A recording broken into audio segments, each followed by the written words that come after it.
টমি টমি দেখ, আমি কি নিয়ে এসেছি। আমি ডিম পাড়া মুরগি নিয়ে এসেছি। এই মুরগিটা আমি পালবো, কি বলেন মালিক? দেখি, আমি দেখি কেমন মোরগ নিয়ে এসেছেন।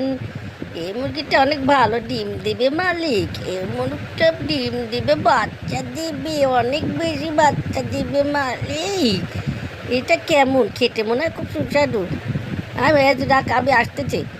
এই মালিক মোরগটা রেখে গেছে, আমি এখন এই মুরগিটা খাবো। আমার খুব ভালো লাগবে। আমি এটাকে এখন রান্না করব, রান্না করে আমি এখন এটাকে খাবো। আমার এটা ভালো লাগছে। টমি টমি, কি করছিস? দেখি দেখি। টমি, তুই এটা কাজ করেছিস। তুই আমার মুরগিটা খেয়ে ফেললি। আমার এত সুন্দরভাবে আমি কিনে নিয়ে আসলাম, আর এই মুরগিটা তুই খেয়ে ফেললি। এরা আমার ডিম দেবে, বাচ্চা দেবে।